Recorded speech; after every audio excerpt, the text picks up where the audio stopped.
नमस्कार दोस्तों, good morning all of you. मैं पंकज सबलानिया सोनू एजुकेशन प्लेटफॉर्म पे आपका स्वागत करता हूं। देखो दोस्तों, कल अपन ने पढ़े थे गति के नियम।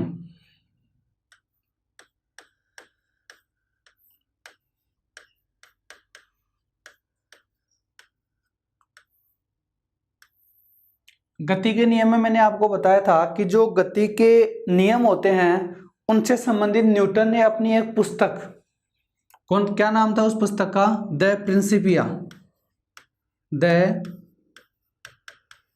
प्रिंसिपिया।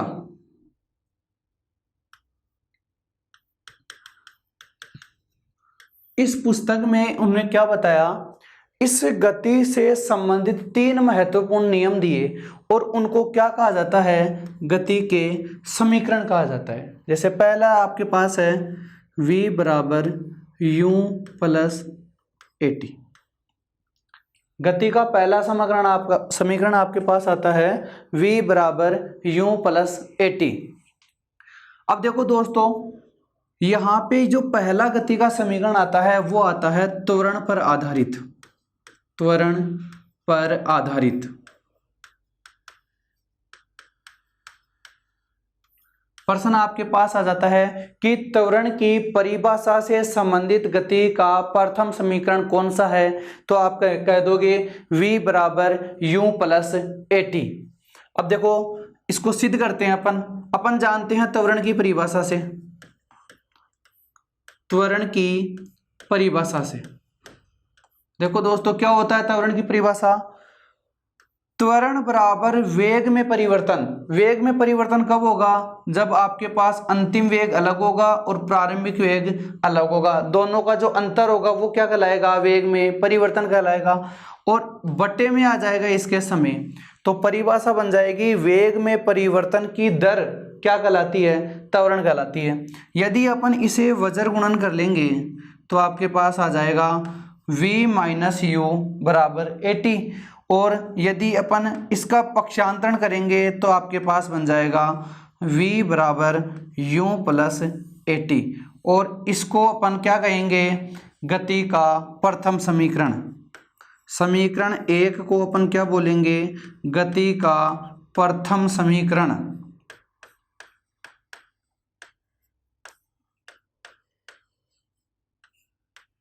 अब बात करते हैं अपन गति के दूसरे समीकरण की।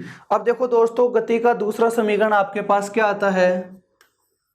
s बराबर ut plus half at square. अब देखो दोस्तों, इसकी यदि अपन बात करें तो देखो कैसे आता है। एक बार के लिए अपन बात करें, सबसे पहले यदि अपन बात करें औसत वेग की, तो अपन जानते हैं औसत वेग क्या होता है? जितने आपके पास वेग है उसी का अपन भाग देंगे। औसत से अपन नॉर्मल परिभाषा याद आ जाती है कि राशियों का योग बटे राशियों की संख्या कहलाती है। तो आपके पास यहाँ पे वेग कितने हैं? एक तो होता है इसका अंतिम वेग और एक होता है इसका प्रारंभिक वेग। तो टोटल वेग कितने हो गए? 2 वेग हो गए। तो औसत वेग का मान हो जाएगा v प्लस यू और बटे 2। ये आपके पास आ जाएगा औसत वेग। अब नॉर्मल देखो, यदि अपन बात करें दूरी की, तो दूरी का एक सिंपल फॉर्मूला क्या आता है? अपन जानते हैं चाल बराबर क्या होती है? चाल बराबर होती है दूरी बटे समय।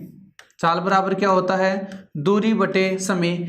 और यदि यहां से मुझे दूरी का मान ज्ञात करना होगा तो बताओ चाल किससे गुणा हो जाएगा? समय से। और फॉर्मूला क्या बन जाएगा? दूरी बराबर चाल गुणा समय। यहां से दूरी को यदि अपन s मान लेते हैं तो बताओ यहाँ पे चाल का मान मैंने औसत चाल लगा लिया और औसत चाल की वैल्यू कितनी हो जाएगी? v प्लस यू बटे 2 और बाहर क्या लगा हुआ है? समय गुणा आ जाएगा t। समीकरण नंबर 2। अब देखो दोस्तों, अपन गति के पहले समीकरण में पहले जान चुके हैं कि v का मान क्या होता है? u प्लस at होता है। यदि ये v का मान अपन यहाँ पे रख देते हैं तो देखो दोस्तों, नीचे मान आ जाएगा आपके पास s बराबर v की जगह तो आ जाएगा u प्लस AT, और एक ये u देखो पहले से है, बटे हो जाएगा यहाँ पे 2 और गुणा आ जाएगा t। s बराबर, अब देखो दोस्तों यहाँ पे 2 u बन गए हैं और प्लस में क्या दिया हुआ है AT, और बटे में आ जाएगा 2 और बाहर क्या हो गया t। s बराबर, यदि इस t को अंदर गुणा करेंगे तो आपके पास हो जाएगा 2ut बटे 2 प्लस AT स्क्वायर बटे 2, यहाँ 2 से 2 कैंसिल हो जाएगा और s बराबर क्या आ जाएगा ut प्लस 1/2 AT स्क्वायर। और ये जो समीकरण बन जाएगा ये आपके पास कौन सा समीकरण हो जाएगा, न्यूटन की गति का दूसरा समीकरण। कई बार एग्जाम में आपको डायरेक्ट पूछ लिया जाता है कि निम्न में से गति का दूसरा समीकरण कौन सा है, तो आपको डायरेक्ट मिल जाएगा। और यदि आपसे पूछ ले कि s बराबर ut प्लस 1/2 AT स्क्वायर गति का कौन सा समीकरण है, तो अपन उल्टा जवाब दे देंगे कि ये गति का कौन सा समीकरण होता है, यह गति का दूसरा समीकरण होता है। बात करते हैं अपन गति के तीसरे समीकरण की। गति के तीसरे समीकरण की, अब देखो गति का जो तीसरा समीकरण होता है वो क्या होता है, v स्क्वायर बराबर u स्क्वायर प्लस 2as।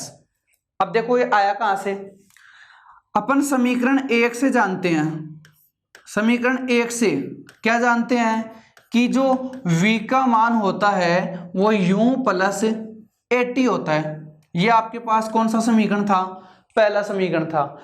यदि इस समीकरण का अपन दोनों तरफ क्या कर दे, वर्ग कर दे, तो बताओ समीकरण 1 का वर्ग करेंगे तो इधर तो क्या हो जाएगा v स्क्वायर, और u प्लस AT का क्या हो जाएगा होल स्क्वायर हो जाएगा। अब देखो दोस्तों यहाँ पे एक फॉर्मूला बन रहा है, और अपन गणित में एक फॉर्मूला जानते हैं कि यदि आपके पास a प्लस बी का होल स्क्वायर हो तो अपन इसे कैसे बोलते हैं, a square plus B square plus 2ab। अब यहाँ पे जो ये वैल्यू दी है ये फॉर्मूले के अकॉर्डिंग खुल जाएगी, और यहाँ पे मान क्या आ जाएगा v स्क्वायर बराबर u square plus a square t square plus 2uat। v square बराबर u स्क्वायर। अब देखो दोस्तों यहाँ पे इन दोनों में यदि अपन 2 कॉमन ले लेते हैं, इन दोनों में यदि अपन क्या ले लेते हैं 2 कॉमन ले लेते हैं, और साथ में देखो a भी दोनों में है इसलिए a भी कॉमन ले लेते हैं, तो आप मुझे बताओ कि इसमें क्या बच जाएगा, इसमें बच जाएगा आपके पास ut, और इसमें 2 थे नहीं, इसका मतलब 2 कहाँ पे आ जाएगा, इसमें भाग में आ जाएगा, और मान क्या आ जाएगा यहाँ पे 1/2, और क्या बच जाएगा साथ में AT स्क्वायर। अब देखो दोस्तों यहाँ पे अभी अपन इस एक समीकरण को सिद्ध कर चुके हैं कि यहाँ पे ut प्लस 1/2 AT स्क्वायर है, ut प्लस 1/2 AT स्क्वायर, इसका मान किसके बराबर होता है, s के बराबर होता है, और इसलिए मान क्या आ जाएगा u स्क्वायर प्लस 2a तो पहले से था ही, और इसका मान अपन क्या लिख देंगे s लिख देंगे, और इस प्रकार से ये गति का कौन सा समीकरण हो जाता है, गति का तीसरा समीकरण हो जाता है। अर्थात समीकरण जो 4 है, समीकरण 4 जो है वो गति का कौन सा समीकरण व्यक्त करता है, गति का तीसरा समीकरण व्यक्त करता है। और इस प्रकार से गति के तीनों समीकरण, यहां से प्रश्न यह आता है कि गति का तीसरा समीकरण किसको व्यक्त करता है, तो आप देख सकते हो गति के तीसरे समीकरण में प्रारंभिक वेग भी है और गति के तीसरे समीकरण में अंतिम वेग भी है, साथ में इसकी क्या दी हुई है दूरी। तो यहां से इंपॉर्टेंट बात ये निकल करके आती है कि गति का जो तीसरा समीकरण है वो गति का तीसरा समीकरण किसको व्यक्त करता है, वेग और दूरी के संबंध के मान को।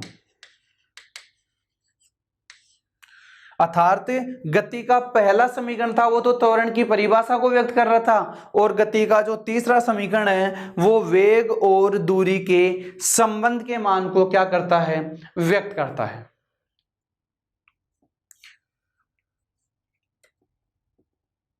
देखो दोस्तों आगे अपन बात करते हैं बल की। एग्जाम की दृष्टि से एक महत्वपूर्ण टॉपिक है। बात करते हैं अपन बल की। बताने वाले वैज्ञानिक कौन थे? न्यूटन।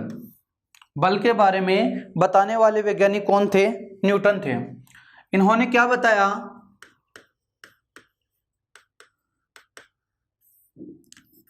कि किसी भी वस्तु पर लगाया गया जो बल होता है, किसी भी वस्तु पर लगाया गया जो बल होता है वह इसके द्रव्यमान तथा उसके त्वरण के गुणनफल के मान के क्या होता है, बराबर होता है। जैसे अपन मान लेते हैं कि किसी वस्तु पर कोई बल लगा हुआ है F, तो ये बल उस वस्तु के द्रव्यमान, मान लेते हैं उसका द्रव्यमान कितना है, m है, तथा उसी वस्तु के त्वरण, और त्वरण को अपन किससे डिनोट करते हैं, a से।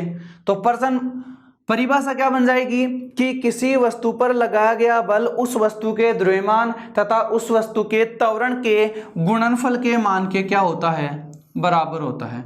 और इसे अपन क्या बोलते हैं, बल की परिभाषा बोलते हैं, F बराबर m इंटू a। बात करते हैं अपन इसके मात्रक की। तो देखो दोस्तों, अपन इन दोनों का मात्रक पहले से पढ़ चुके हैं, और इन दोनों का मात्रक जो बनेगा वो किसका मात्रक हो जाएगा, बल का मात्रक हो जाएगा। m का मात्रक अपन जानते हैं क्या होता है, किलोग्राम होता है, और त्वरण का मात्रक क्या होता है, मीटर प्रति सेकंड स्क्वायर होता है। इसलिए इसका मात्रक क्या बन जाएगा, किलोग्राम मीटर प्रति सेकंड स्क्वायर। लेकिन मैंने आपको एक चीज बताई थी कि भौतिक विज्ञान हो चाहे रसायन विज्ञान हो या अपन विज्ञान की किसी भी शाखा की यदि बात करें, तो मैंने आपको बताया था कि इसका SI मात्रक वह मात्रक होता है जो वैज्ञानिक जिसकी खोज करता है। तो आप बताओ बल की खोज करने वाले वैज्ञानिक कौन थे, न्यूटन थे। तो बताओ इसका SI मात्रक क्या बन जाएगा, न्यूटन हो जाएगा। आपके पास एग्जाम में प्रश्न आ जाता है कि बल का SI मात्रक क्या है, तो आप क्या करोगे, उसे न्यूटन करोगे।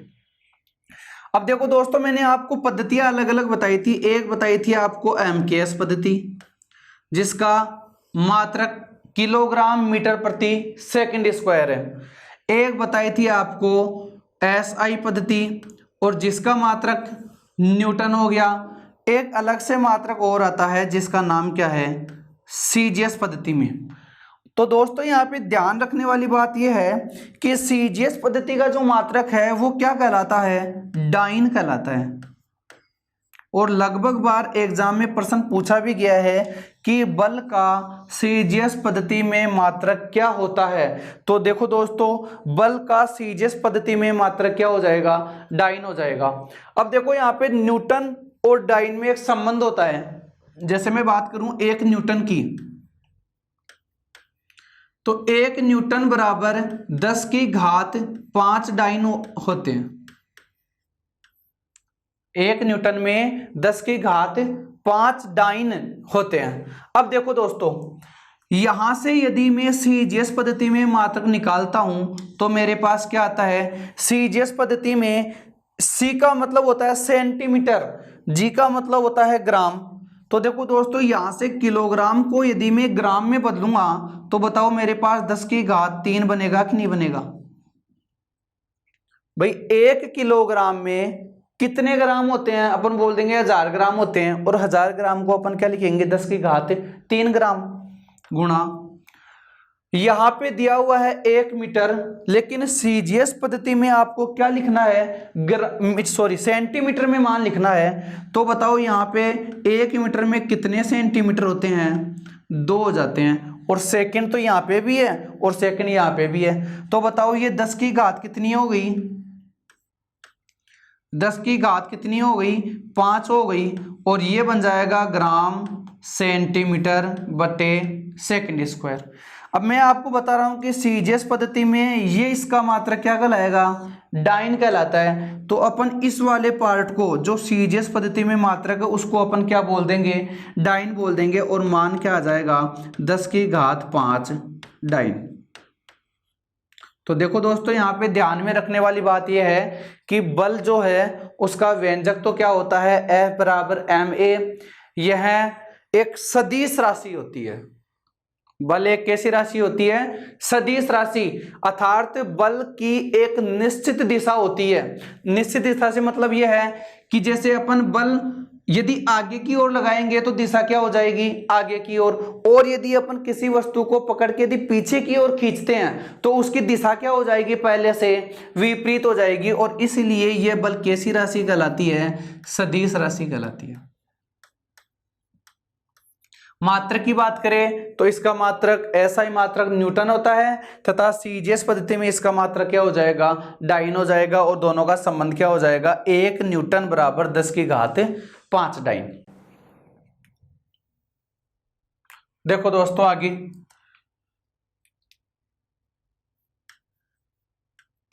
न्यूटन ने बल से संबंधित 3 महत्वपूर्ण नियम दिए। पिछली क्लास में अपन ने देखा था और आज भी अपन ने देखा है कि समीकरण जो है वो अलग है, लेकिन अब मैं आपको क्या बता रहा हूं कि बल से संबंधित जो नियम है वो भी कितने होते हैं, वो ही 3 होते हैं। जो पहले अपन पढ़े थे वो गति के समीकरण थे, मैथमेटिकल फॉर्म थी इनकी, लेकिन अब अपन बात कर रहे हैं न्यूटन के नियम।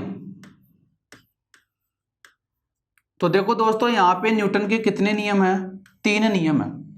यदि अपन बात करें पहले की तो पहला आपके पास आ जाएगा, इसे अपन प्रथम नियम कह सकते हैं।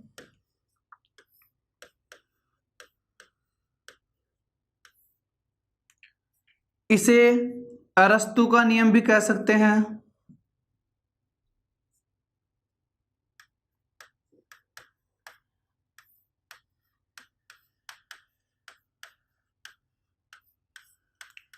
और इसे न्यूटन का प्रथम नियम भी कह सकते हैं।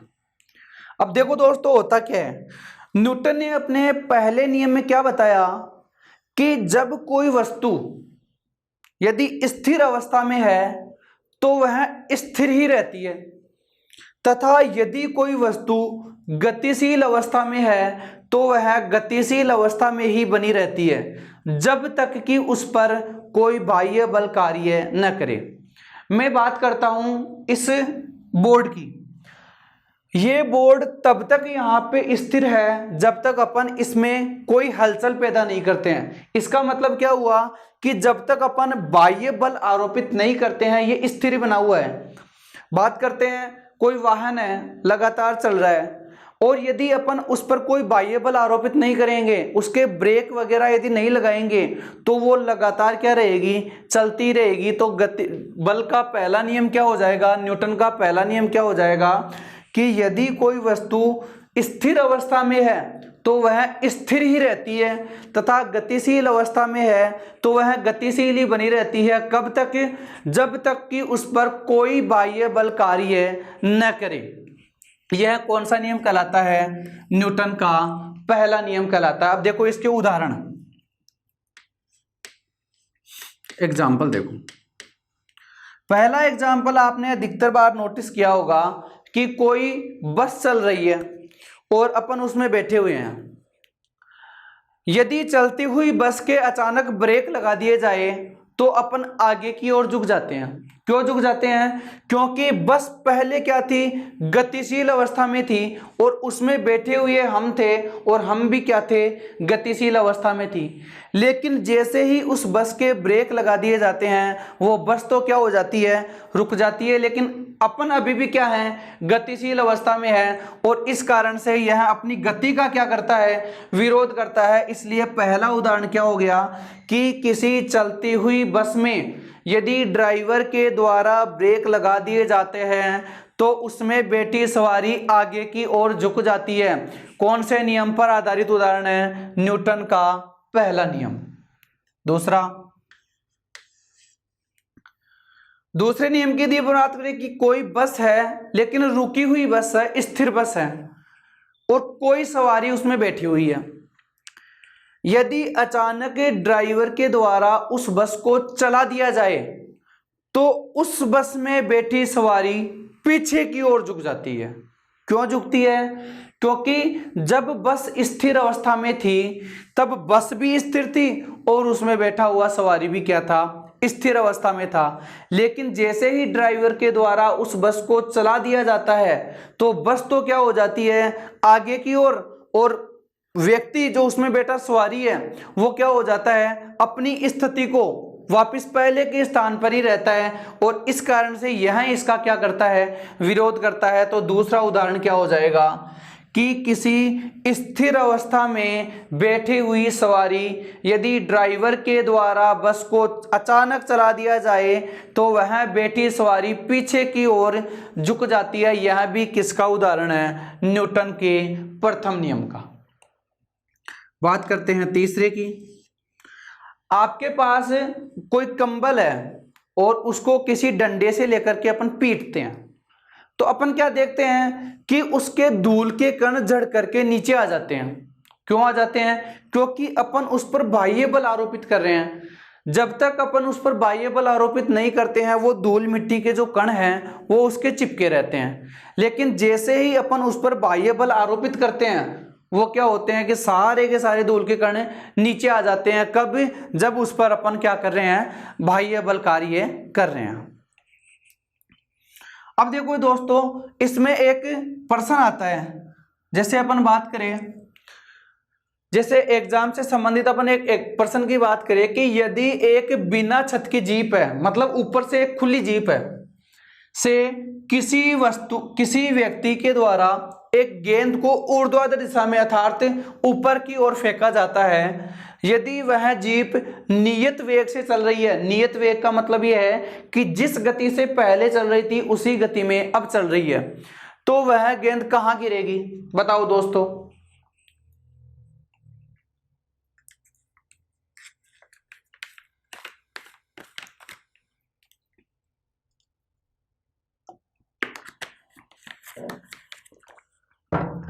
देखो दोस्तों, ये न्यूटन की गति का पहला नियम जो है उसी पर आधारित है। जैसे यहां पे मैंने गेंद का नाम ले लिया और वहां पे मैंने किसका नाम लिया था? सवारियों का नाम लिया था। लेकिन यहां पे इस चीज को थोड़ा सा ध्यान में रखना है। नियत वेग, ये जो नियत वेग है इसका मतलब है कि जो गाड़ी थी, जो जीप थी, वो न तो रुकी हुई है और न ही कोई अचानक से वेग में परिवर्तन हो रहा है। जिस वेग से पहले चल रही थी उसी वेग से अब चल रही है। तो जैसे ही इस जीप से किसी व्यक्ति के द्वारा गेंद को उछाला जाएगा तो जीप तो गतिशील है ही, वो गेंद भी क्या हो जाएगी? गतिशील रहेगी। अर्थात जितनी जीप आगे की ओर बढ़ेगी वो गेंद भी उतनी ही क्या बढ़ेगी? आगे की ओर बढ़ेगी। और वह गेंद कहां आकर के गिर जाएगी? व्यक्ति के हाथ में। यदि यहाँ पे जीप नियत वेग नहीं रहता है, यदि वेग को लगातार बढ़ा दिया जाता है तो वो गेंद तो गिर जाएगी पीछे और जीप चली जाएगी आगे। लेकिन यहाँ पे जो ये शब्द दिया हुआ है नियत वेग, इस कारण से इसका आंसर क्या हो जाएगा कि वह गेंद कहाँ गिरेगी? व्यक्ति के हाथ में गिरेगी। देखो नेक्स्ट,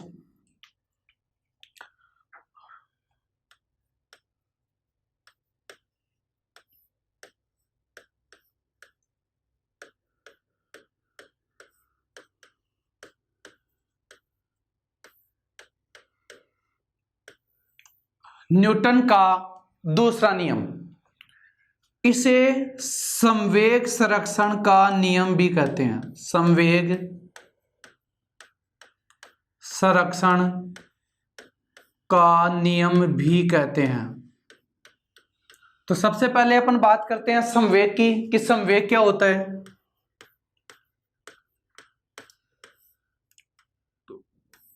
देखो दोस्तों, संवेग की यदि अपन परिभाषा की बात करें तो किसी वस्तु पर लगाया गया संवेग उस वस्तु के द्रव्यमान तथा उस वस्तु के वेग के गुणनफल के मान के क्या होता है? समान होता है, बराबर होता है।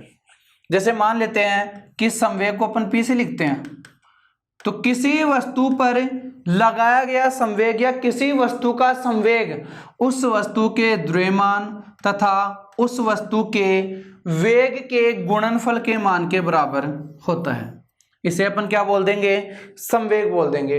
m द्रव्यमान हो गया, v वेग हो गया, परिभाषा हो जाएगी किसी वस्तु का संवेग उस वस्तु के द्रव्यमान तथा उस वस्तु के वेग के गुणनफल के बराबर होता है। कैसी राशि होती है? ये मैंने आपको शुरू में सदिश राशियां और अदिश राशियां जब पढ़ाई थी तब आपको बता दी थी कि संवेग एक कैसी राशि होती है, सदिश राशि होती है। क्यों होती है? क्योंकि यहाँ पे अपन देख रहे हैं कि संवेग का संबंध किससे होता है, वेग से होता है, और वेग एक कैसी राशि थी, सदिश राशि थी, इसलिए यहाँ पे संवेग भी कैसी राशि हो जाएगी, सदिश राशि हो जाएगी। अब देखो दोस्तों, यहाँ पे एक कथन आता है जो इंपॉर्टेंट कथन है। किसी वस्तु पर लगाया गया बल, किसी वस्तु पर लगाया गया बल उस वस्तु के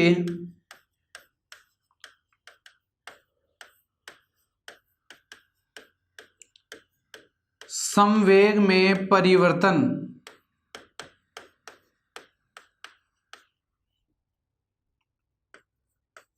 की दर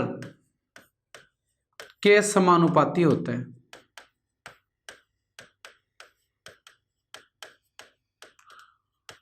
यह कथन एक इंपॉर्टेंट कथन है। अब देखो होता क्या है, किसी वस्तु पर लगाया गया बल, बल को अपन किससे डिनोट कर रहे हैं, F से, उस वस्तु के संवेग में परिवर्तन, संवेग में परिवर्तन हो जाएगा ये, संवेग में परिवर्तन की दर, और दर अपन किसको बोलते हैं, समय को। किसी वस्तु पर लगाया गया बल उस वस्तु के संवेग में परिवर्तन की दर के क्या हो जाता है, समानुपाती हो जाता है। अब देखो दोस्तों, यहां पे F बराबर समानुपाती, ये तो हो गया D, और P की वैल्यू देखो अपन पहले से निकाल चुके हैं। P की वैल्यू क्या होती है, M इंटू V, और नीचे क्या आ जाएगा, dt। F समानुपाती, यहां पे देखो m एक निश्चित राशि है, किसी भी वस्तु का द्रव्यमान कभी चेंज नहीं होता है, चेंज होता है तो उसका वेग होता है, अर्थात m को अपन बाहर निकालेंगे और क्या बच जाएगा, dv, और नीचे क्या आ गया, dt। अपन यहाँ पे त्वरण की एक परिभाषा पहले जान चुके हैं कि त्वरण की जो परिभाषा होती है वो क्या होती है, वेग में परिवर्तन की दर, और वेग में परिवर्तन क्या होता है, dv, और दर को अपन क्या बोलते हैं, dt।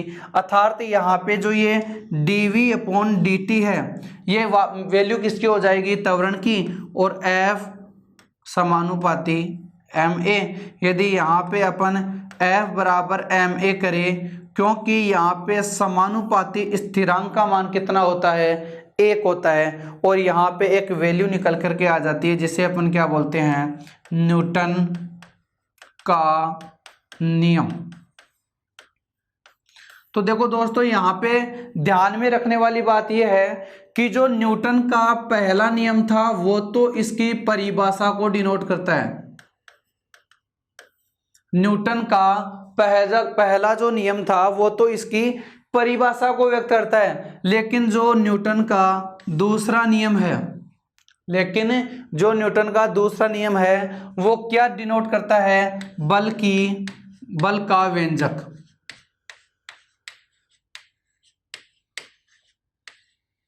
और ये परिभाषा बल की। तो दोस्तों यहाँ पे ध्यान में रखने वाली बात यही है कि न्यूटन का जो पहला नियम होता है, न्यूटन का जो पहला नियम होता है वो तो बल की परिभाषा को, तथा न्यूटन का जो दूसरा नियम होता है वो बल के व्यंजक के मान को व्यक्त करता है। आगे देखो, एक शब्द और आता है आपके पास जिसे अपन क्या बोलते हैं, आवेग।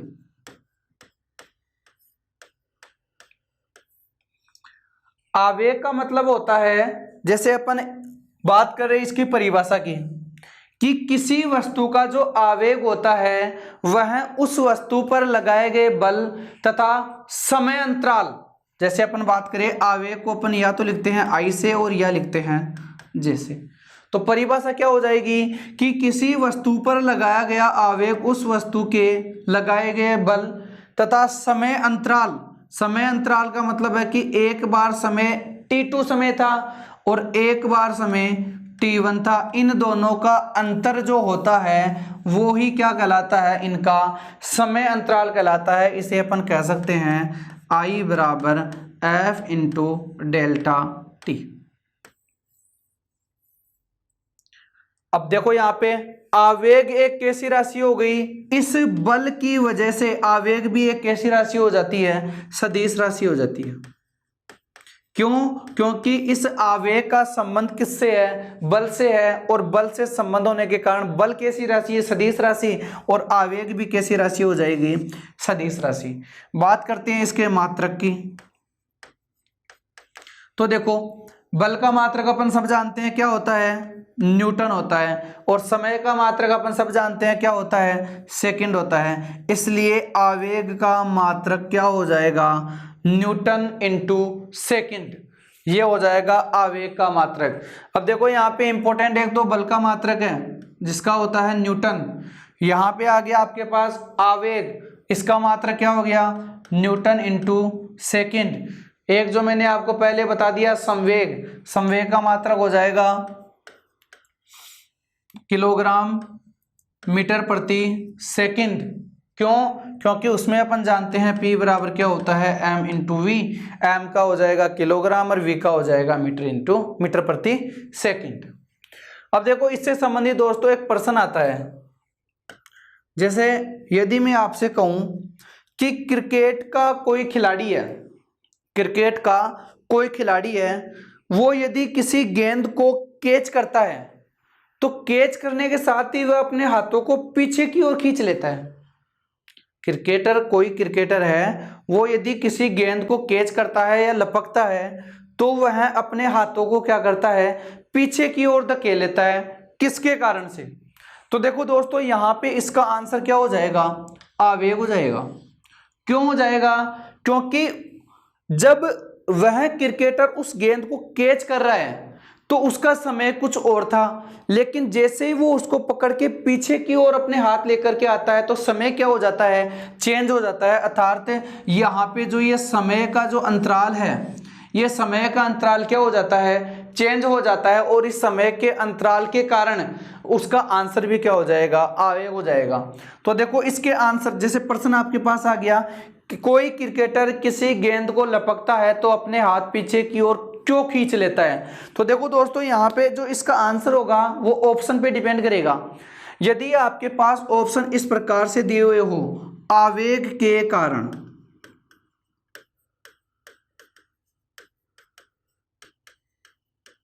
तो ये भी सही है। लेकिन यदि ऑप्शन आपके पास आवेग के कारण नहीं है और आपके पास ऑप्शन क्या दिए हुए हैं, समय अंतराल को कम करने के लिए, समय अंतराल को बढ़ाने के लिए,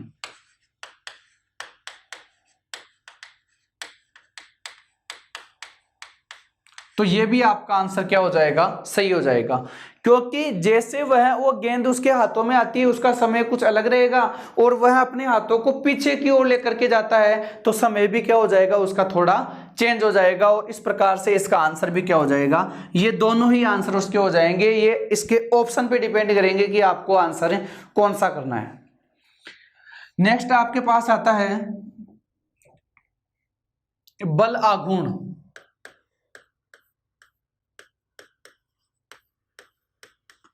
प्रत्येक एग्जाम की दृष्टि से प्रत्येक टॉपिक एक इंपॉर्टेंट टॉपिक है दोस्तों। अधिकतर बार केवल इनके मात्रक पूछ लिए जाते हैं, कई बार इनकी गणितीय व्यंजक पूछ लिया जाता है, और कई बार इनसे संबंधित उदाहरण पूछ लिए जाते हैं। तो आपको प्रत्येक टॉपिक को बड़े ध्यान से पढ़ना है। आप वीडियो को एक बार नहीं 2 बार देखिए, 3 बार देखिए, जब तक आपके समझ में नहीं आता है तब तक वीडियो को देखते रहिए और समझ में आने के साथ ही उनको आप अपनी नोटबुक में जरूर नोट कीजिए। बल आघूर्ण का मतलब क्या होता है? जैसे अपन बात करें इसकी परिभाषा की, इसको लिखा जाता है टो से, इस चिन्ह को बोला जाता है टो।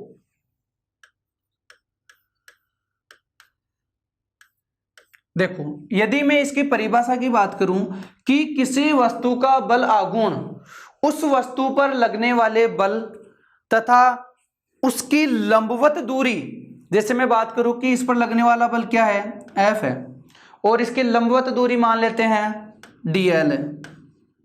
लंबवत दूरी का मतलब होता है बिल्कुल 90 डिग्री पर। जैसे मैं बात करूं कि ये आपके पास एक पेन है और इसके 90 डिग्री किधर हो जाएगा, ये बिल्कुल इस साइड में। तो लंबवत दूरी का मतलब वो दोनों के बीच में कितने डिग्री का कोण बनना चाहिए, 90 डिग्री का बनना चाहिए। तो यहाँ पे परिभाषा क्या हो जाएगी, किसी वस्तु का बल आघूर्ण उस वस्तु के बल तथा उसकी लंबवत दूरी के गुणनफल के क्या होता है, बराबर होता है। क्या होता है, बराबर होता है। बात करते हैं बल आघूर्ण कैसी राशि होती है, तो यहाँ पे बल कैसी राशि है, सदिश राशि है। तो इस बल का संबंध किससे हो जाएगा, बल आघूर्ण से। तो बताओ बल आघूर्ण भी एक कैसी राशि हो जाएगी, सदिश राशि हो जाएगी। बल आघूर्ण भी एक कैसी राशि हो जाएगी, सदिश राशि हो जाएगी। बात करते हैं इसके मात्रक की। तो देखो यहां पे बल का मात्रक अपन जान चुके हैं, बल का मात्रक क्या होता है, न्यूटन होता है। और लंबाई का मात्रक अपन पहले पढ़ चुके हैं, लंबाई का मात्रक क्या हो जाएगा, मीटर। और इसलिए बल आघूर्ण का मात्रक भी क्या बन जाता है, न्यूटन इंटू मीटर। यहाँ पे दोस्तों थोड़ा सा ध्यान ये रखना है कि जो मैंने अभी आवेग का जो मात्रक बताया था, वो आवेग का मात्रक मैंने बताया था न्यूटन इंटू सेकेंड, लेकिन यहां पे है आपके पास बल आघूर्ण जिसका मात्रक क्या है, न्यूटन इंटू मीटर। आगे अपन बात करते हैं इसके उदाहरणों की, कि इसके ऐसे कौन कौन से उदाहरण होते हैं। तो आपने देखो दोस्तों देखा होगा कि कोई स्क्रू होता है, उसमें यदि पेच को कसा जाता है तो अपन क्या करते हैं कि जैसे एक स्क्रू है और इसमें अपन पेच कस रहे हैं, तो इसके 90 डिग्री के इर्द गिर्द क्या रहेगा, घूमता रहेगा। तो पहला उदाहरण क्या हो जाएगा, स्क्रू के द्वारा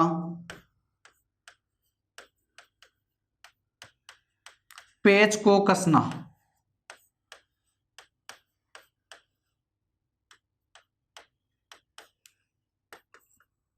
दूसरे इसके उदाहरण की बात करूं तो देखो कुओं बावड़ियों आदि पर आपने देखा होगा कि जो ऊपर की ओर एक गिरनी लगी हुई होती है, तो वो गिरनी क्या करती है कि उनके बीच का जो एक पार्ट होता है एक लंबी डंडी टाइप में, तो उसके बीच में वो लगातार क्या रहती है, घूमती रहती है। तो बताओ उस गिरनी का उस डंडी के सापेक्ष कितने डिग्री का कोण बन जाता है, 90 डिग्री का। और 90 डिग्री बनने के साथ ही वह किसकी तरह कार्य करने लग जाएगी, बल आघूर्ण की तरह। अर्थात अगला इसका उदाहरण हो जाएगा गिरनी। ये आ जाता है आपके पास एक बलागुण। और आगे अपन बात करते हैं न्यूटन के तीसरे नियम की। न्यूटन का तीसरा नियम, दोस्तों इसका भी एक नाम और है। जैसे इसका दूसरा नाम क्या कहलाएगा, क्रिया के विपरीत, क्रिया के विपरीत समान प्रतिक्रिया का नियम, समान प्रतिक्रिया का नियम। देखो दोस्तों, क्रिया के विपरीत समान प्रतिक्रिया का मतलब यह होता है कि एक क्रिया यदि आगे की दिशा में हो रही है तो उसकी समान प्रतिक्रिया पीछे की दिशा में भी हो जाएगी। और इसे अपन कौन सा कहते हैं, न्यूटन का तीसरा नियम। इस नियम के अनुसार प्रत्येक क्रिया के विपरीत समान प्रतिक्रिया होती है। इसको अपन कुछ उदाहरणों से समझते हैं। जैसे पहला उदाहरण आपके पास आ गया, रॉकेट का नोदन। देखो दोस्तों, रॉकेट का नोदन का मतलब है यदि किसी रॉकेट का नोदन उसको छोड़ा जाता है तो अपन क्या देखते हैं कि वो रॉकेट तो आगे की दिशा में, जबकि उसके द्वारा धुआं जो होता है वो लगातार पीछे की दिशा में क्या जाता है, बढ़ता हुआ जाता है। और इसलिए इसमें क्या हो जाती है, क्रिया के विपरीत समान प्रतिक्रिया हो जाती है। तो पहला उदाहरण तो क्या है इसका, रॉकेट का नोदन। दूसरा उदाहरण हो जाएगा बंदूक से गोली का दागना। देखो दोस्तों, अपन कई बार देखते हैं कि बंदूक से किसी गोली को अपन दागते हैं तो गोली तो कहां जाती है, आगे की ओर, लेकिन जो बंदूक है वो पीछे की ओर धक्का लगाता है। और इस कारण से अपन कह सकते हैं कि इसमें भी क्रिया के विपरीत क्या होती है, प्रतिक्रिया होती है। और इसी कारण से उस जो बंदूक को है अपन कंधे से थोड़ा नीचे रखते हैं। क्यों रखते हैं, क्योंकि वो वेग इतना ज्यादा होता है कि मनुष्य के शरीर का जो कंधा है उसको भी उतार देता है कई बार। और इसी कारण से उस बंदूक को कहां पे रखा जाता है, कंधे से नीचे रखा जाता है। नेक्स्ट,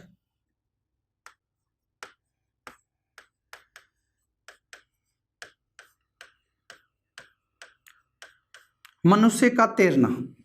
देखो दोस्तों, मनुष्य यदि किसी जल में तैरता है तो आपने अक्सर बार देखा होगा और प्रयोग खुद भी किया होगा कि मनुष्य तैरता है तो आगे की ओर जाता है, लेकिन उस पानी को कहां पे धकेलता है, वो पीछे की ओर धकेलता है। अर्थात तो खुद तो आगे की ओर जाता है, जबकि वह पानी किसकी ओर आता है, पीछे की ओर आता है। इसलिए मनुष्य का तैरना भी किसका उदाहरण हो गया, न्यूटन की गति का, सॉरी न्यूटन का तीसरे नियम का। नेक्स्ट,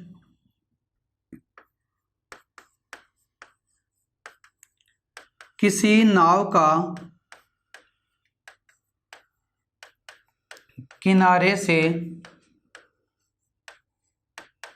पीछे की ओर आना। देखो दोस्तों, यदि कोई व्यक्ति किसी नाव के ऊपर से यदि किनारे की ओर कूदता है तो अपन क्या देखते हैं कि वह व्यक्ति तो बाहर की ओर आ जाता है, लेकिन वो नाव कहां चली जाती है, वापस पीछे की ओर चली जाती है। और इसलिए अपन कह सकते हैं कि इसमें भी क्रिया की विपरीत क्या हो रही है, प्रतिक्रिया हो रही है। और यह भी न्यूटन का कौन सा नियम हो जाता है, तीसरा नियम हो जाता है। नेक्स्ट,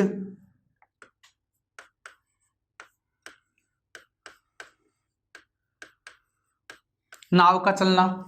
आपने देखा होगा कि यदि कोई नाविक है वो अपनी नाव को चलाता है तो वह लगातार पानी को किधर फेंकता है, पीछे की ओर फेंकता है। और पानी को पीछे की ओर फेंकने के साथ ही वह नाव कहां बढ़ जाती है, आगे की ओर। और अपन कह सकते हैं कि इसमें भी क्रिया के विपरीत क्या हो रही है, समान प्रतिक्रिया हो रही है। तो यह भी कौन सा नियम हो जाएगा, न्यूटन का तीसरा नियम हो जाता है। और देखो दोस्तों, आप इन वीडियोज को एक बार नहीं दो बार देखिए, पढ़ना आपको है। एग्जाम में इससे संबंधित प्रश्न आते हैं, कई बार आपको उदाहरण देकर के पूछ लेता है कि यह किसका उदाहरण है। कई बार आपको डायरेक्ट पूछ लिया जाता है कि निम्न में से न्यूटन के तीसरे नियम का उदाहरण कौन सा है। और अपन अक्सरबाज क्या हो जाते हैं, कंफ्यूज हो जाते हैं। तो देखो दोस्तों, मैं बार बार आपसे एक ही निवेदन कर रहा हूं कि वीडियो को आप ज़्यादा से ज़्यादा देखें। मैं और भी ज़्यादा भाषा से लिखूँ और पढ़ाने के तरीकों को थोड़ा परिवर्तन करके आपके अनुसार पढ़ाने की कोशिश करूंगा। धन्यवाद दोस्तों।